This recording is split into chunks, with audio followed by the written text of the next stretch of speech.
యువత సరైన మార్గాలను నిర్దేశించుకొని ఉన్నత స్థానానికి ఎదగాలని మంత్రి సిఐ వెంకటేశ్వర్లు సూచించారు. ఈ మేరకు శనివారం రాత్రి రామగిరి మండలం ఆదివారంపేట గ్రామంలో పల్లె నిద్రలో భాగంగా ప్రభుత్వ పాఠశాలలో ఏర్పాటు చేసిన సమావేశంలో గ్రామస్తులతో మాట్లాడారు. గ్రామాలలో ఉన్న సమస్యలతో పాటు పోలీసు వారికి సంబంధించి సమస్యలపై గ్రామస్తులతో చర్చించి వారితో మమేకం కావడానికి సిపి ఆదేశాలతో పల్లె నిద్ర కార్యక్రమం చేపట్టామని తెలియజేశారు.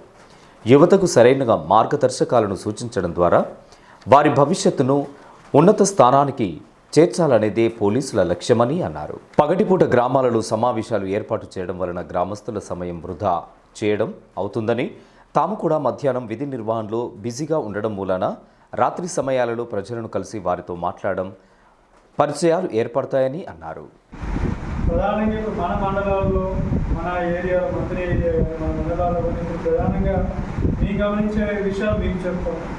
మీ ఊళ్ళో ఉన్నట్టుకుంటే మనం ఏ రకంగా దాన్ని మనం ఆ సమస్యని ప్రబలకుండా మనం పరిష్కరించుకునే అవకాశం ఉంటుంది. ఎక్కువ కాకుండా తగ్గించుకోవడానికి ఏదో మార్గాలు చేపట్టడం బాగుంటుంది. ఎందుకంటే ఏదైనా కానీ ఏ సమస్య ఏ రుగ్మత అయినా ఎటువంటి పెద్ద ఆటంకమైన కానీ ఒకళ్ళ ద్వారా కాదు ఒక మనిషి ద్వారా కాదు ఒక అధికారుల ద్వారా మాత్రమే కాదు, అందరం కలిసికట్టుగా పోరాడితేనే మనం దాని గురించి ఒక పైకి సాధించే అవకాశం ఉంటుంది.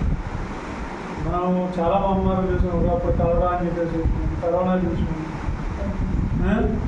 సో మలేరియాలు టైఫాయిడ్ అన్నీ చూసుకుంటూనే వస్తున్నాం. సో స్టార్టింగ్ వచ్చినప్పుడు మనం కూడా అవుతూ ఉంటాం. ఏం చేయాలో అర్థం కాదు, పరిస్థితులు ఎట్లుంటే తెలియదు. దాని తర్వాత చిన్న తెలుసుకుంటాం. సో చాలా గ్రామాలు ఉన్నాయి. గ్రామాల్లో ఉన్న అనేకమైన సమస్యలు ఉన్నాయి. పోలీసుకు సంబంధించినటువంటి సమస్యలు ఉన్నాయి. అదేవిధంగా యువతలో చాలామందికి వారికి సరైన మార్గం తెలియట్లేదు. వారికి ఎటువైపు పోవాలి, ఎటు ఉండాలి, ఏం చేయాలి, ఈ విషయాల గురించి ఒకసారి అందరితో మాట్లాడితే బాగుంటుంది. జనాలతో మాట్లాడితే బాగుంటుంది.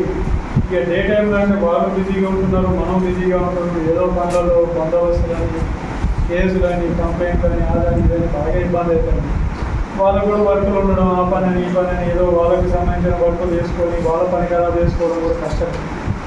కాబట్టి ఒక సాయంత్రం పూట రాత్రి పూట కొంచెం ఫ్రీ ఉంటారు కాబట్టి వాళ్ళని పిలిపించుకొని ఒకసారి ఏదైనా ఒక గ్రామానికి మనం పోయి అక్కడ కూర్చొని వాళ్ళతో మాట్లాడేసి వాళ్ళలో ఉన్నటువంటి భయాలు కానీ, లేకపోతే సందేహాలు కానీ, లేకపోతే రక్షణకు సంబంధించినటువంటి ఇష్యూస్ కానీ ఇవన్నీ సాధక బాధకాలు అనేది చేసుకుంటే వాళ్ళతో పంచుకుంటే కొన్ని సమస్యలు అనేది మనకి అవకాశాన్ని బట్టి మనం తగ్గించవచ్చు. మనకు కూడా తెలిసే అవకాశం ఉంటుంది. మనం కూడా వాళ్ళందరికీ పరిచయం అయ్యే అవకాశం ఉంటుంది అనే ఉద్దేశం మీద సిపి గారు ఈ యొక్క పల్లె నిద్ర అనే కార్యక్రమాన్ని ప్రారంభించారు. ఇంకా ఈ పల్లె నిద్ర కార్యక్రమంలో SI K Sandeep, head constable Srinivas, constable Mallayya, కిరణ్లతో పాటు గ్రామస్తులు పాల్గొన్నారు.